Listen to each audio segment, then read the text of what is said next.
All right, everybody. Unfamous Sully Man here. Getting out of the house just to go kind of ride around, get some wind therapy. Feeling kind of down today, feeling like a caged animal, so just kind of riding.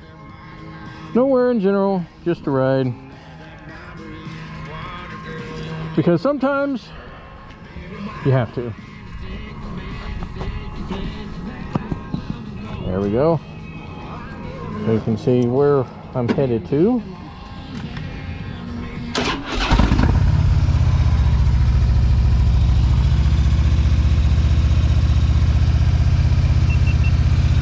Alright, all cameras are loaded and running. And I am going to go for a ride.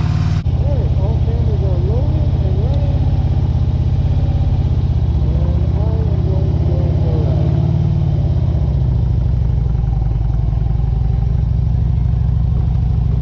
My mental health here.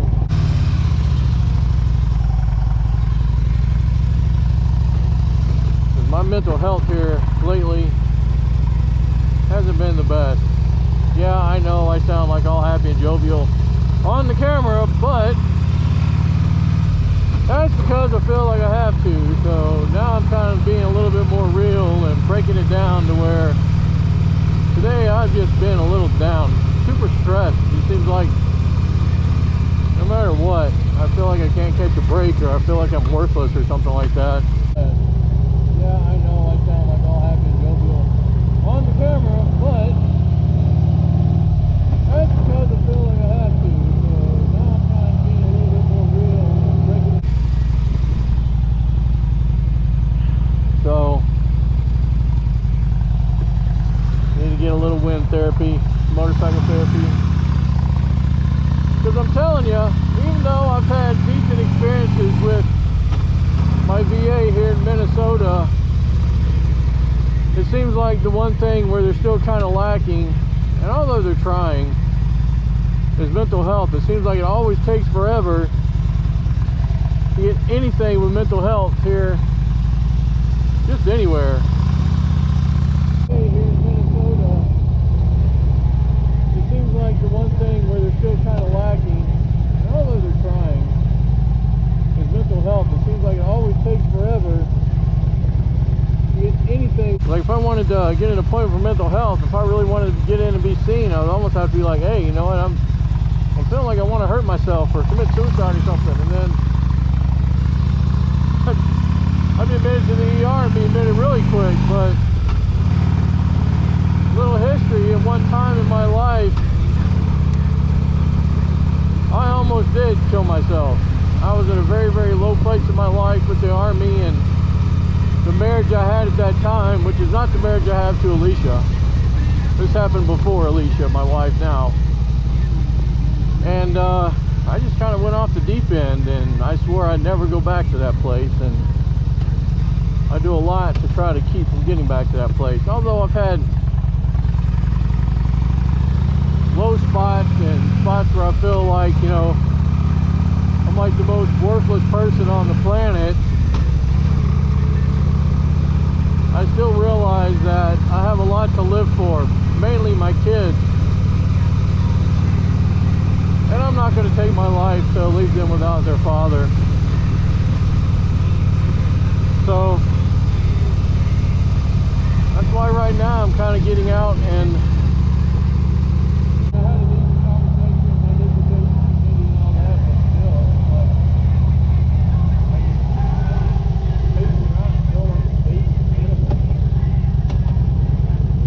really need to get out of the house. I mean, I had a decent conversation with my dissertation committee and all that, but still, I'm just like, I just was pacing around and feeling like a caged animal. You know, I mean, it just really, I don't know, it sucks sometimes. I guess everybody's right when they tell me that, you know, there's things that probably deep-rooted that you haven't dealt with yet, and, you know, I kind of agree with that, but I just, I don't know, it's really rough sometimes. And like all the big stuff I felt like I've dealt with, you know. but there's still some things out there, I guess, that I didn't even really know about that I still have to deal with. So I'm just out here just kind of piddling around riding. And I'll see where, well, I know where I want to go and what I want to do. So. I'm not too concerned about that.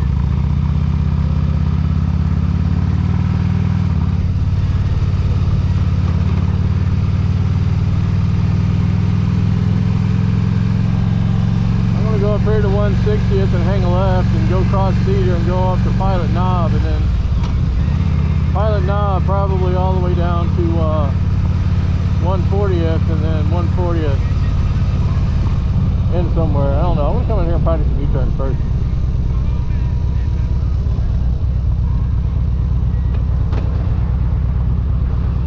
Not that I need to, but you know, because I want to. Wrong turn. Anyway. I'll be alright. Yeah, looks like somebody else has a Harley.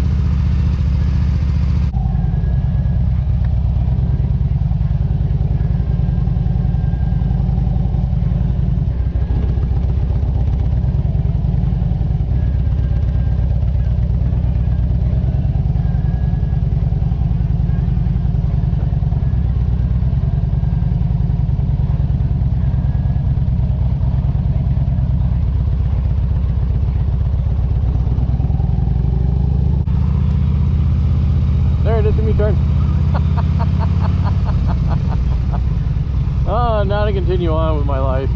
Oh man, it's been rough today. I mean, not that it's, you know, I mean, I lead a pretty decent life. It's just some days I just get down. I don't know, maybe I did suffer from some PTSD and just didn't want to admit it. I mean, I've been to combat, been shot at and blown up. I mean, had a very traumatic hit when I was there. I got shot at by a sniper, for crying out loud.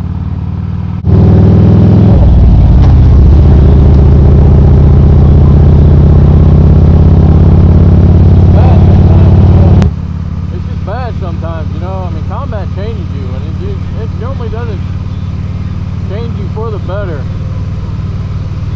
I've never known anyone to go into a combat situation and come out like, oh man, I'm a better person for that. No, it changes them. Changes them in a bad way. Never good.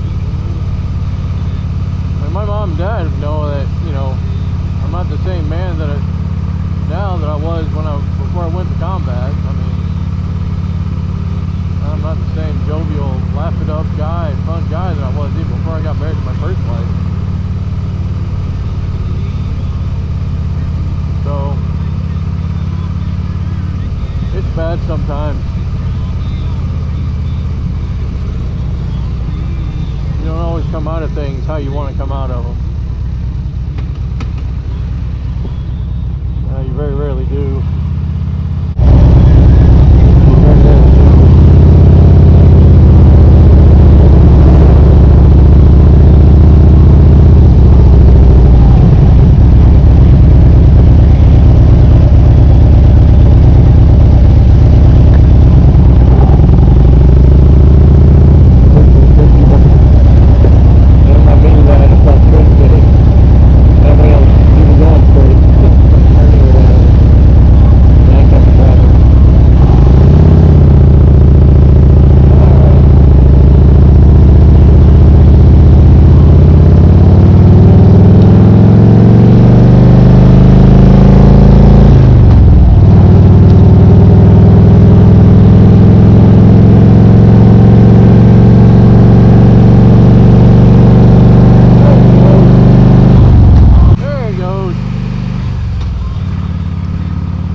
Said she'd call me when Mom and Connor got back home. I'll probably be home before that.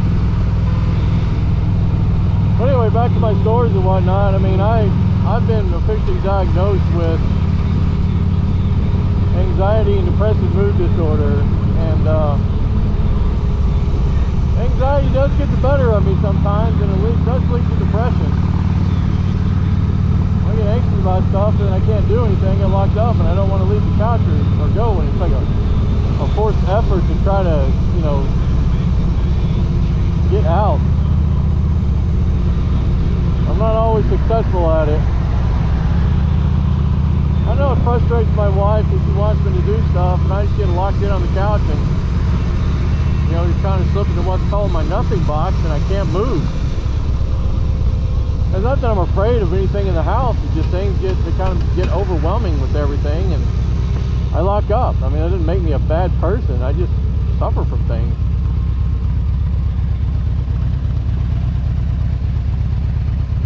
And I know I'm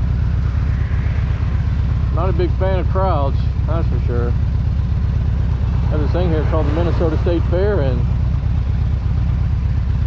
as much as I'd like to go to the state fair and you know, get my wife and kids involved in that, I can't, because fear of crowds just, can't do it. What's going on with my charging? There it goes. Okay. I think we're in the butter zone for the charging cable. We'll see what happens. Anyway, so I mean, it's debilitating. I every time I think about going to the state fair, I lock in. I can't do it. If we're in a movie theater and it's uber crowded, I have to strategically place myself in a certain spot, or else I freak out. There was one day we were trying to go to a movie a few years ago, shortly after we moved here to Minnesota, and I had to walk out because there was the theater was literally 100% packed, and I was smack dab in the middle of everything. I was like, I can't. I mean, I was hyperventilating and having a panic attack, and that's usually what happens when I get into big crowds. Sometimes big crowds are okay for me as long as it's moving in a direction like an exit, or if I have to, you know, if I have to fight through crowds just to get to my seat. You know, the other night of the Twins game, I was starting to get a little hyped up because, you know, everybody was leaving kind of at the same time at the fireworks, and, you know, there was a point everything was just crowded and kind of moving slow, and was starting kind of almost started to push people out of the way and flee and whatnot. It's just, it gets bad sometimes.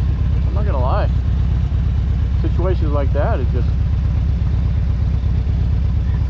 painful, because I want to go out and enjoy things and with my family that they like to do. They like to go to the state fair, they like to go to Twins games and baseball games and football games and all that sort of stuff, but in concerts, it's just hard. Concerts sometimes aren't as bad because I can lose myself in the music. It's certain things that trigger me at concerts. You know, if there are a lot of people that are jumping around and the floor starts to shake, I start to freak out a little bit. Or if it's like really, really crowded and people are bumping into me and I can't move when we're leaving, it gets hard and rough sometimes, you know. So I try and I work on it, and I've gotten therapy for it. It's just, I'm never in a situation really to try to work on it, you know. And I still, it's been like 15 years and I haven't gone to the state fair since the one time I had a major panic attack, and I just haven't gone back because it was really, really super crowded that day, and I had a panic attack because of the crowd. I don't know what caused it. It was my time in Iraq. I mean, driving down crowded streets and getting shot at and blown up. I mean, especially when you can't move because there's so many people around. I mean, it's bad. So that's what, you know, that stems from, and it, you know, it leads to other forms of anxiety and depression. I mean, for my dissertation, I know there's stuff I got to do, but when I think about it, it starts to be an overwhelming process.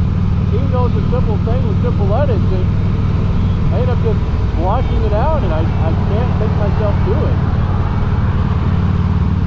Okay, I know I gotta do it, I gotta do it, I gotta do it, and then 3 days later it's still not done. So I mean, it's rough and it's hard, and people don't seem to understand. You know, it's like you can't suffer from depression because I suffer from depression. You know, or you don't understand because your depression is not my depression. Or I'm like, no, but it is depression, and I still suffer from it. And it's like I don't get taken seriously because I suffer from depression, and that's wrong too. I mean, I have issues, and nobody wants to listen to me or give me credit for anything or take what I say seriously. And you know, it hurts. It's like I'm just some slack-jawed buffoon who grew up in Alabama. You know, I mean, white guy from the South. What do I have to say that's meaningful or that's important? I haven't seen how much to anybody here in the state of Minnesota, because for crying out loud, everybody thinks that, you know, if you're a conservative, especially near the cities or the suburbs, you're a conservative. I mean, and you know, you're not for, you're against gays and women's rights and black rights and minority rights and trans and lesbians and queers. I'm like, God, that's not the case, people. Listen to me and get to know me. You know, like Ted Lasso said, and probably the most profound comment and speech I've ever heard. He's playing darts against Rupert, and he says, be curious, not judgmental. Everybody judges. I mean, I take the time to be curious.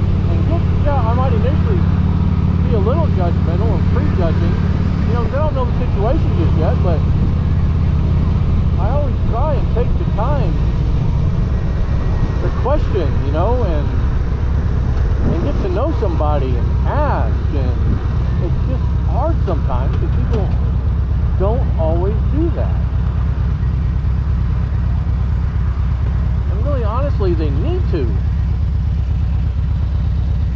I mean, we're all just human beings in this world trying to make our own way and be happy, and other people are just so hell-bent on ruining that. And I saw something on social media, forgive me for seeing this TikTok, somebody was, you know, talking about people that want to identify and change themselves to look like animals. Who cares? If somebody wants to modify their body to look like a damn cat, surgically implant whiskers, surgically modify their face with plastic surgery, who cares? Does it look weird? Yeah. Does it make them happy? Yes. So why is it affecting you? It shouldn't. I mean, I do cross the line a little bit when somebody wants to pour acid in their eyes because they feel they should have been blind, or to cut off a limb because they want to be disabled or something, like be an amputee. But still, what harm are they doing to people outside of themselves? They're not. I mean, yeah, people, come on.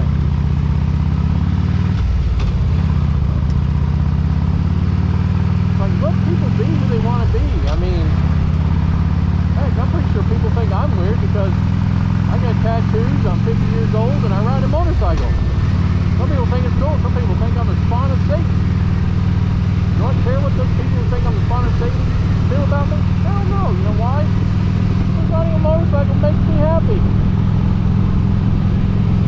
I don't give a damn what you think.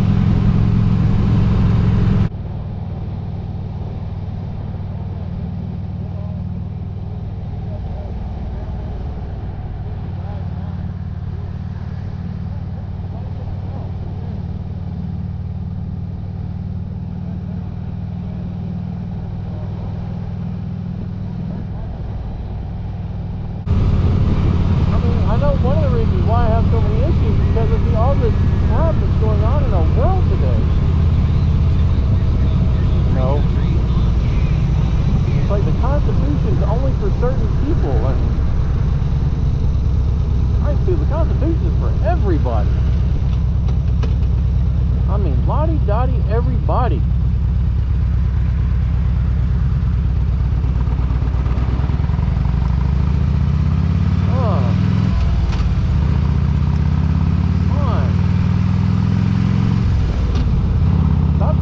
Other people's business. It shouldn't be anybody's business unless they invite you into their business. Plain and simple.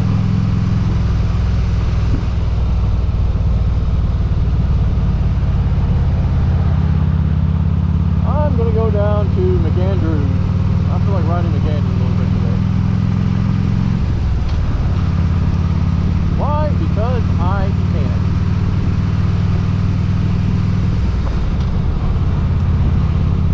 But anyway, it's just one of those things that people just need to leave well enough alone. I mean, it's not your life that they're doing it to it themselves. I mean, if your whole ambition is to go out and stay in your room and shoot up heroin until you die, fine, do it. You're not hurting anybody but yourself. Who cares? You'll be the best heroin user you can and just stick a needle in your arm. I don't care. You're not hurting my family any. Unless you're living right next door and you're starting to bring drug dealers that could end up shooting me and my kids, then I got a problem. Otherwise, if you're just going out in the street buying it and walking back to your house and shooting it up, I don't care. That is your life, not mine.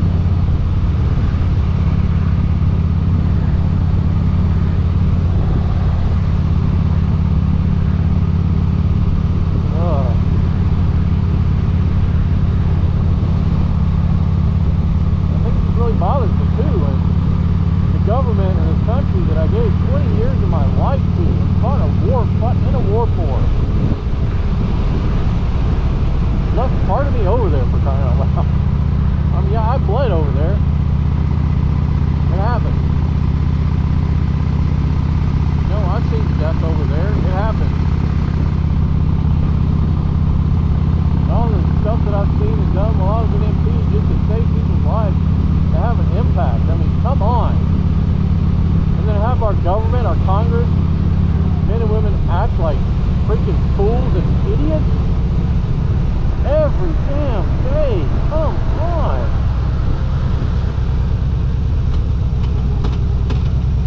And to have people just be on opposite sides all the time. Always.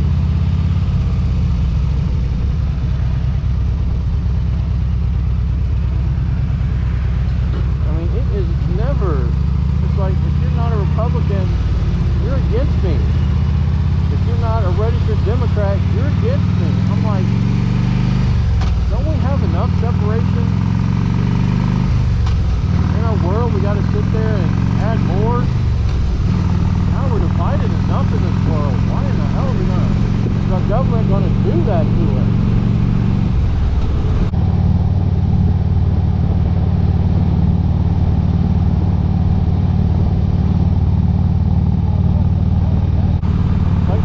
Going on is like, how is that uniting us? It is not. I'm like, God. They want to hold these committee hearings on stupid stuff. For what? I mean, do I care about who has a gas stove and who doesn't? No. I do not. I do not care one way or the other who has a gas stove and who has an electric stove. I mean, electricity is not the cleanest source of energy by any means, but God, people want to sit there and have fist fights over it.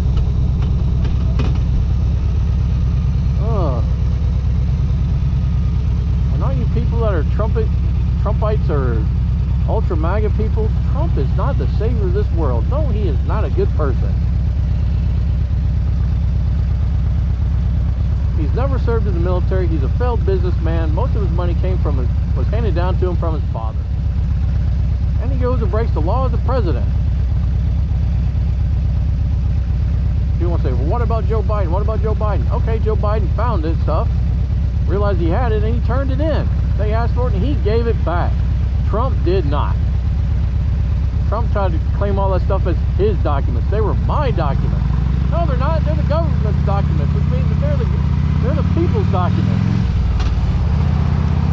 Just because you were president at one time and had power to classify and declassify stuff, and at one time you had the power to hold on to that stuff, but once you failed to win the election as president, that stuff no longer belongs to you. It's property of the U.S. government. It's not your documents anymore. Those documents say Donald J. Trump, president? No, they said property of the United States government. Classification, whatever, highly classified. Classification, top secret, whatever. Then you're going to sit there and show them off to a news media in the room and video recording or audio recording. You just think off the record. Dude, that stuff is not off. I mean, if you say off the record, they have to agree to it. And if they didn't agree to it, guess what? It's on the record. Nothing is ever really officially off the record, man. Stop being a fool and a goddamn idiot. You were wrong. Face up to it. Say, yep, you're right. Hey, most of your staff when you were president ended up being jailed and convicted of crime. Under the partnerships of the Justice Attorney General and the FBI had the leadership that you appointed. And then they go against you, you fire them. Come on, man. Tired of it. I mean, I was tired of Nancy Pelosi and Feinstein and Nader and all them that, and AOC and Ilhan Omar that were doing that crap when Donald Trump was in, and now you have these ultra maggots like Matt Gaetz and Mike McCarthy, Laura Boebert, and Marjorie Taylor Greene, other idiots that are just making it. I'm like, what are we, in high school? Trying to see who's the classifying the most popular one? Jeez. Turning everything into a stupid joke, man.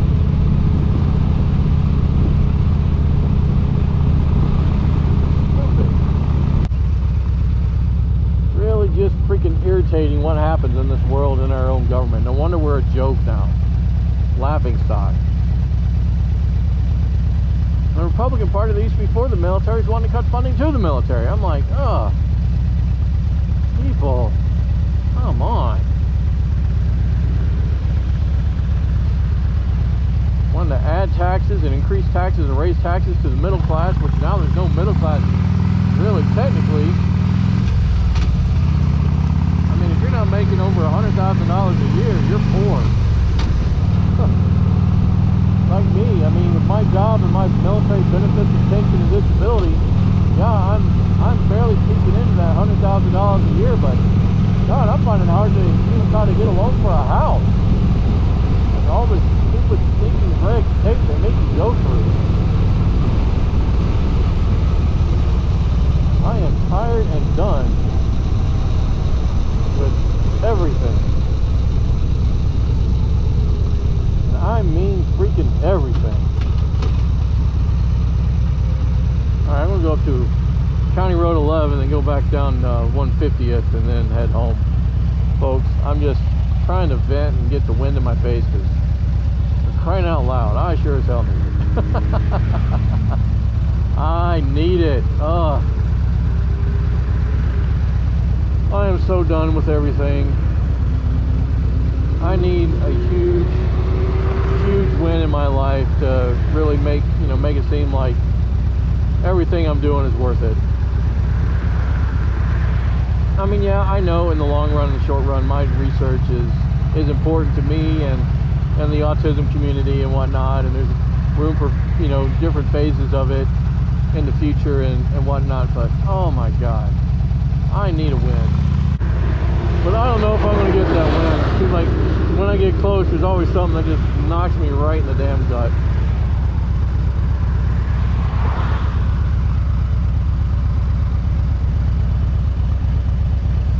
me down. Buckled over.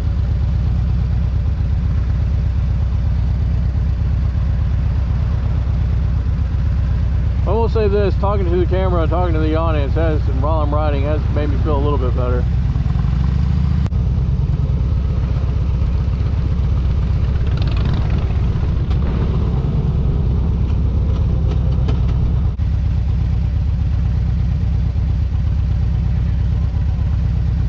And here I'm stuck at a traffic light. Yay, baby.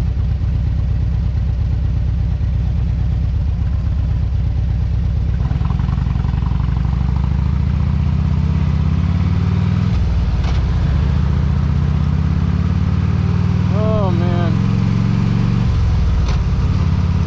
Time to get home and hang with my daughter like I promised to do with her. I just needed to get out, get the wind in my face.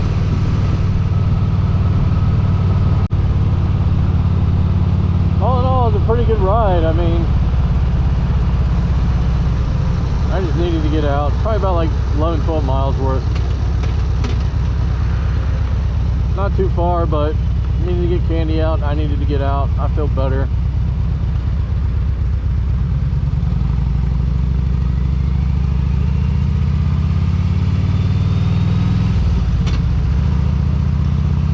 We'll see.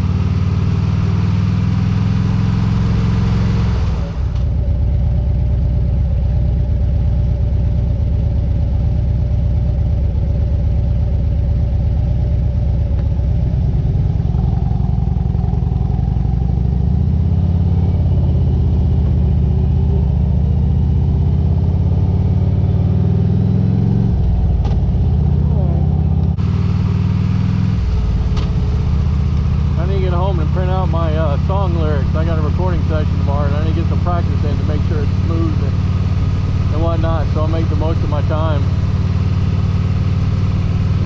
Lay down a track where I'm playing guitar, and I might take my harmonica. I'm thinking about maybe adding a harmonica part. It's kind of a bluesy riff. It might work out.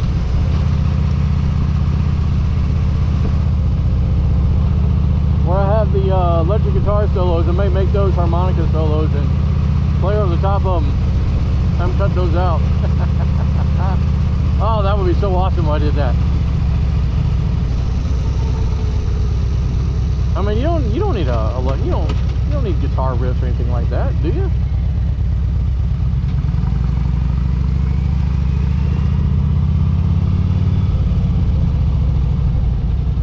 I want to go to the high school and do a few more loopy-loops in the parking lot up there, just because I want to get some more practice into my tight turns.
practicing.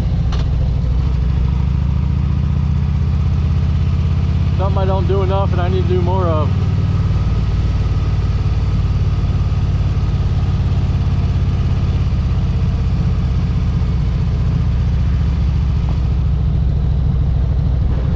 Alright, time to put her up for the night.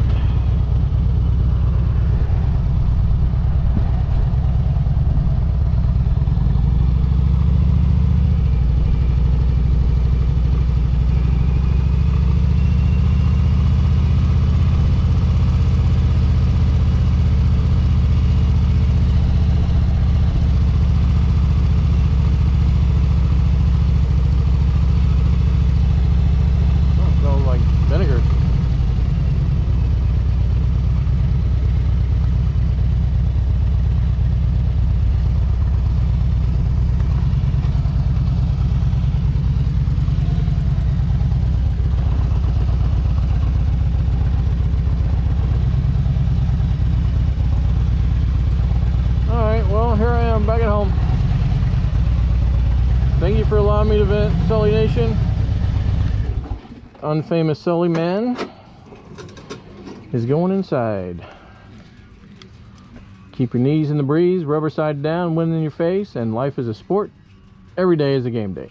I'm out.